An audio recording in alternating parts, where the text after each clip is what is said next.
when you looked out from the wine stoop and saw everyone coming home from the church.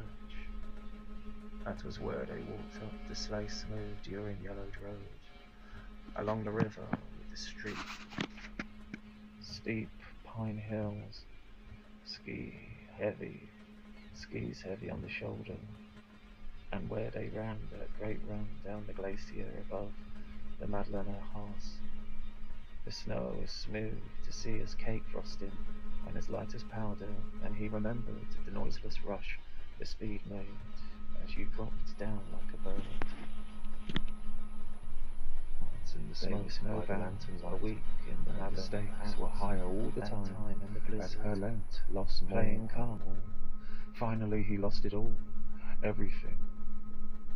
The ski school money and all the season's profit, and then his capital. You could see him with his long nose picking up the cards and then opening. S'asseoir. There was always gambling then. When there was no snow, you gambled, and when there was too much, you gambled.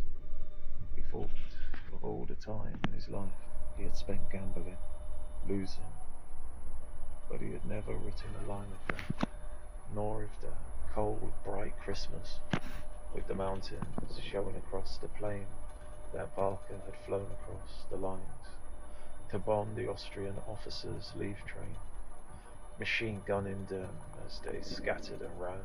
He remembered Barker afterwards, coming into the mess and starting to tell about it, and how quiet it got, and then somebody saying, "You bloody murderous bastard!"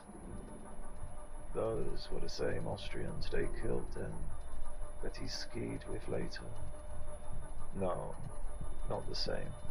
Hans, that he skied with all that year, had been in the Kaiserjägers, and when they went hunting hares together up the little valley above the sawmill, they had talked of the fighting for Sibiu and of the attack on Pertikara and Asolo, and he had never written a word of that, nor of Monte Carlo, nor the Seti Communum. Company?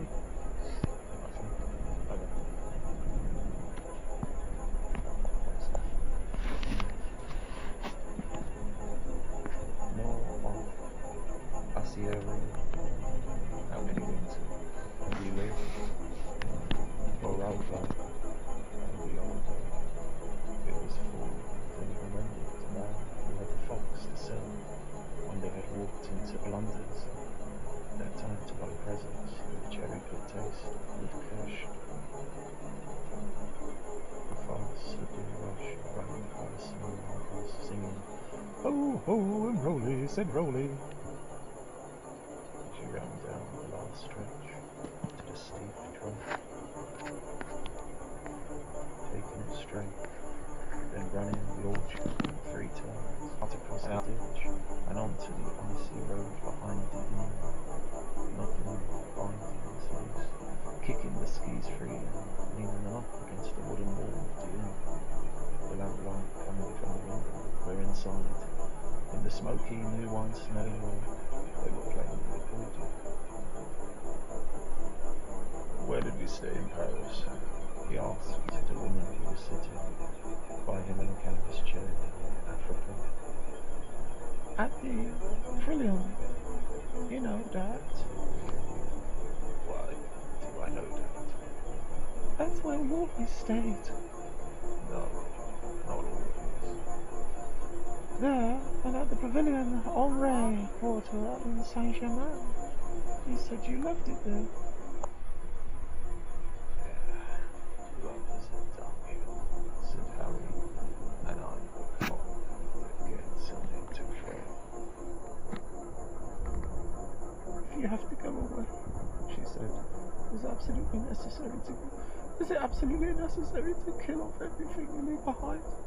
I mean, do you have to take away everything? Do you have to kill your horse and your wife and burn your saddle and your armor?" "Yes," he said. "You're damn lucky it was my armor, and my swift, and my armor." Don't. Alright, I'll stop then. I don't want to hurt you. It's a little bit late now, isn't it? Alright then. I'll go on hurting you then. It's more amusing. The only thing I ever really like to do sadistically with you, I can't do now. No, that's not true. You like to do many things, and everything you wanted to do, I did. Oh, for Christ's sake, stop bragging, will you? He looked at her and saw her crying. Listen, cut it out, He said, you think that it is fun to do all this? I don't know why I'm doing it, to be honest. It's trying to kill to keep yourself alive, isn't it? I imagine. I was alright when we started talking. I didn't mean to start all of this. Now I'm crazy as a coot and being as cruel to you as I can be. Don't pay any attention, darling, to what I'm saying. It's the fever. I love you dearly, really. You know I love you. I never loved anyone